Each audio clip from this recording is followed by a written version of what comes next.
ಸ್ನೇಹಿತರೆ ನಮಸ್ತೆ, ಮರಳಿ ಸ್ವಾಗತ. ನಾನು ಎಲ್ಲ ವಿಡಿಯೋ ಪ್ರಾರಂಭದಲ್ಲಿ ಪ್ರಾಪರ್ಟಿ ಐ ಡಿ ಅಂತ ಮೆನ್ಷನ್ ಮಾಡಿರ್ತೀನಿ. ಪ್ರಾಪರ್ಟಿ ಐ ಡಿ 100, 120, 150 ಈ ಥರ.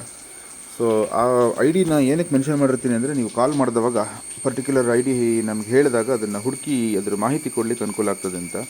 ಸೊ ಈಗ ನಾನು ಏನು ಪೋಸ್ಟ್ ಮಾಡ್ತಾಯಿದ್ದೀನಿ, ಇದು ಚಿಕ್ಕಮಗಳೂರು ಜಿಲ್ಲೆ ಕೊಪ್ಪ ತಾಲೂಕು, ಕೊಪ್ಪ ಟೌನ್ ಲಿಮಿಟ್ನಲ್ಲಿ ಒಟ್ಟೊಂದು 20 ಎಕರೆ ತೋಟ ಇದೆ. 20 ಎಕರೆ ತೋಟ ನೀವು ವಿಡಿಯೋದಲ್ಲಿ ನೋಡ್ತಾ ಇರೋವಂಥದ್ದು. ಇದ್ರ ಬಗ್ಗೆ ಮಾಹಿತಿ ಕೊಡಲಿಕ್ಕೆ ಅಂತ ಮಾಡಿದ್ದೀನಿ.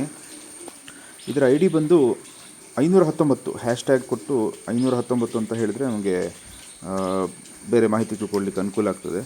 ಸೊ ಇದರ ಡೀಟೇಲಲ್ಲಿ ನೋಡಿ, 8 ಎಕರೆ ರೆಕಾರ್ಡ್, 8 ಎಕರೆ RTCನಲ್ಲಿ ಬರುತ್ತೆ. ಅದರಲ್ಲಿ ಕಾಫಿ, ಅಡಿಕೆ, ಕಾಳುಮೆಣಸು ಹೀಗೆ ಕ್ರಮವಾಗಿ ಮಿಶ್ರ ಬೆಳೆಯ ತೋಟ ಇದು. ಇದರದ್ದು ಕ್ರಾಪ್ ಡೀಟೇಲ್ ಕೊಡೋದಾದರೆ ನೋಡಿ, ಕಾಳುಮೆಣಸು 1 ಕ್ವಿಂಟಾಲು, ಕಾಫಿ 300 ಚೀಲ, ಅಡಿಕೆ ಒಂದು 30 ಕ್ವಿಂಟಾಲು ಡ್ರೈ ಈ ಸದ್ಯಕ್ಕೆ ಇದರದ್ದು ಔಟ್ಪುಟ್ ಬರ್ತಾ ಇದೆ. ಸೊ ಇದರಲ್ಲಿ ನೀರಿನ ವ್ಯವಸ್ಥೆಗೆ ಪಕ್ಕದಲ್ಲೇ, ಈ ಜಮೀನಿನ ಪಕ್ಕದಲ್ಲೇ ಒಂದು ಒಳ್ಳೆ ಹಳ್ಳ, ಜರಿ ನೀರು ಏನಿದೆ, ಇದರಿಂದ ಒಂದು 10 HP ಮೋಟ್ರ್ ಇಟ್ಕೊಂಡು ಸ್ಪ್ರಿಂಕ್ಲರ್ ವ್ಯವಸ್ಥೆ ಮೂಲಕ ನೀರನ್ನ ಸಪ್ಲೈ ಮಾಡ್ತಾರೆ.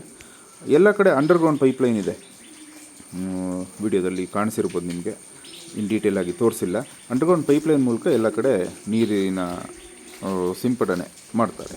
ಆಮೇಲೆ ಇನ್ನೊಂದು ವಿಷಯ ನಾನು ಹೇಳಲಿಕ್ಕೆ ಇಷ್ಟಪಡ್ತೀನಿ ನೋಡಿ, ಬಯಲುಸೀಮೆ ಕಡೆ ಅಡಿಕೆ ತೋಟಗಳು ತುಂಬ ಜನ ವಿಡಿಯೋ ಮಾಡಿ ಹಾಕಿದ್ದಾರೆ. ಆಮೇಲೆ ಚಿಕ್ಕಮಗಳೂರು ಜಿಲ್ಲೆಯಲ್ಲಿ ಕಾಫಿ ತೋಟಗಳು ಹಾಕಿದ್ದಾರೆ, ತುಂಬ ನೀಟಾಗಿರುತ್ತೆ.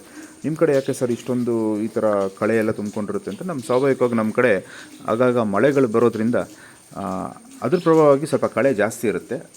ಅದು ಬಿಟ್ಟು ಕ್ರಾಪ್ ವೈಸ್ ಎಲ್ಲ ತುಂಬ ಚೆನ್ನಾಗಿದೆ. ಯಾರಾದರೂ ಈ ಥರ ತೋಟ ನೋಡುವಂಥವ್ರಿದ್ದರೆ ನೇರವಾಗಿ ದಯವಿಟ್ಟು ಫೋನ್ ಮಾಡಿ, ಎಲ್ಲ ವಿಷಯಗಳನ್ನು ತಿಳಿಸ್ಕೊಡ್ತೀನಿ. Thank you.